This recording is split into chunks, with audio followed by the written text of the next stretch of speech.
Bueno, vamos a seguir con nuestro trabajo de armar vectores. En este caso vamos a encontrar el vector U, que dice que comienza en el punto E y termina en el punto D. El punto E está aquí, que sería coordenada en X1, coordenada en Y2. Punto D, coordenada en X3, coordenada en Y4. Entonces, ¿cómo podemos hacer? Vamos a probar en forma analítica primero y después vamos a hacer en forma gráfica. Entonces, en forma analítica haríamos el punto final, sería el vector U, punto final. Vamos a hacer un cálculo auxiliar acá al costado. Cálculo auxiliar. Entonces, en la parte X vamos a hacer final menos inicial. Siempre final menos inicial. ¿Dónde comienza? Comienza en E y termina en D. O sea, vamos a hacer el 3 menos el 1. El final menos el inicial, ¿sí? Las partes en X con las partes en X. Las partes en Y con las partes en Y, ¿sí? Entonces hacemos 3 menos 1, me queda 2. O sea que acá sería 2Y. Ahora viene la componente Y del vector U. Componente Y sería 4 menos 2, que me queda 2. Esto sería más 2 en J. Y así queda definido el vector U, que comienza en E y termina en D. ¿Sí? Acá encontramos, comienza en E, porque la flecha comienza en E y su final está en D. Vamos a ubicar en forma gráfica eso. El punto D sería 3 en X y 4 en Y. 3 en X y 4 en Y. El punto E es 1 en X y 2 en Y. 1 en X, 2 en Y. Dice que comienza acá y va a terminar aquí. ¿Sí? Entonces hacemos así, un poquito mejor, una flechita, y este sería el vector U. El vector U. Recordamos siempre que este vector U en realidad no tiene una posición fija, uno puede variar en el plano, digamos, este mismo vector yo podría dibujar acá, siempre que se mantengan las características, que es el tamaño, la dirección y el sentido. Otra cosa no importa, lo único que importa para definir un vector es la dirección, ¿sí? El módulo, que es el tamaño, la distancia entre el punto inicial y el punto final, y el sentido. Con eso queda definido un vector, sin importar dónde está la referencia. Fíjense una cosa, este vector acá, que si yo puedo tomar la distancia, ¿sí? Tiene una componente en X que es 2, ¿sí? Fíjense, si desde el comienzo yo cuento hasta el final, digamos, donde termina en la parte en X, y contaría desde acá 1, ¿sí? Y 2, y ahí termina. En la parte en Y, fíjense, tiene 2 también. Y si yo puedo acá mirar esto, sería desde acá, desde el comienzo, cuento hasta el final, sería 1, 2. ¿Ven? Entonces, condice con el gráfico, ¿sí? La parte analítica condice con el gráfico.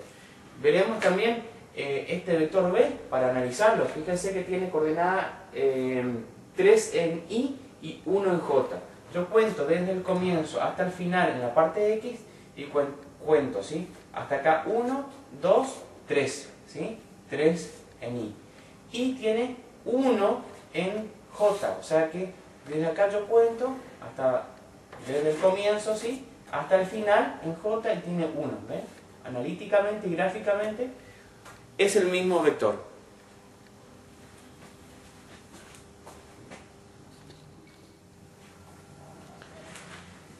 Bueno, recordamos de vuelta que un vector no tiene no es necesario que esté en una posición fija. Yo puedo variar el lugar de la posición porque los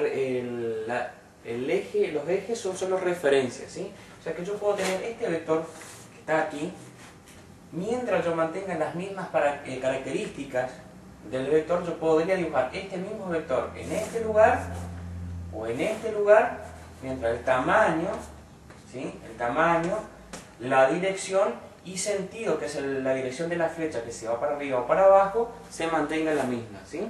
Por eso, cuando me dan un vector, yo dibujo en el lugar donde más me conviene.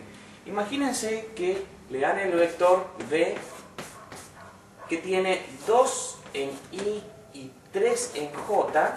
3 en J, yo no voy a dibujar como hoy había hecho desde el punto inicial y el punto final, sino yo hago siempre desde donde me conviene. Y donde me conviene siempre es partir desde cero, ¿sí? Como no es necesario que esté ligado a una posición definida, solo que se tiene que respetar esa distancia entre el inicio y el fin, o sea que el tamaño del vector, con eso es suficiente. O sea que desde acá yo lo único que voy a hacer es contar 2 en Y en el eje X, en este caso, en el eje X, y 3 en el eje J. O sea que va a ser 2 y 3, así, y este será mi vector V, ¿sí? Mi vector V. Ahora, si me dan otro vector, vamos a suponer el vector U, que tiene componente 3 en I y menos 2 en J, menos 2 en J, entonces yo puedo dibujar esto de la siguiente manera. Cuento 3 como componente en X y 2 para abajo en la componente en Y.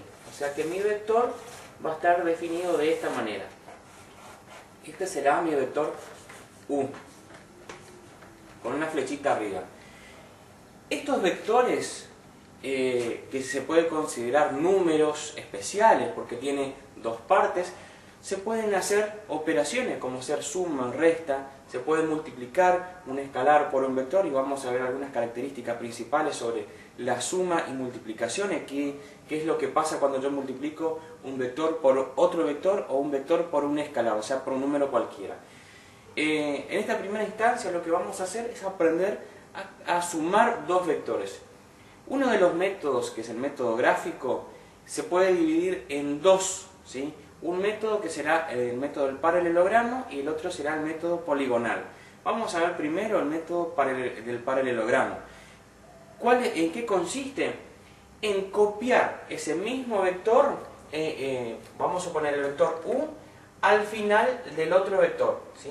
Copiamos, ¿está? Este vector U al final del otro, con las mismas características. Hay que copiar tal cual. O sea que acá, fíjense, desde el comienzo de este se baja 2 y se avanza 3. O sea que de acá yo puedo imaginarme que tendría que venir hasta acá y avanzar 3 posiciones. O sea, desde acá yo tengo que avanzar 1, 2, 3. ¿Sí? Más o menos copiando sería este. Este vector, vamos a llamarle U', ¿sí? U'. Y ahora copio este vector que está acá al final de este, ¿sí? O sea que puede ser así. Fíjense que este vector es el mismo que este, ¿tá?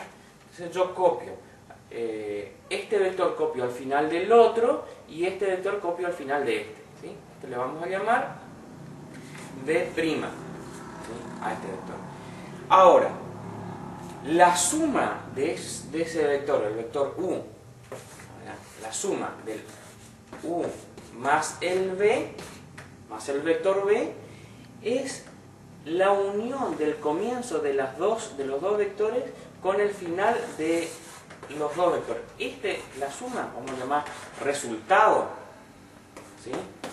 Es el vector que queda definido desde el comienzo, ¿sí? La unión del comienzo de los dos vectores con el final de la copia de los otros dos vectores, ¿sí?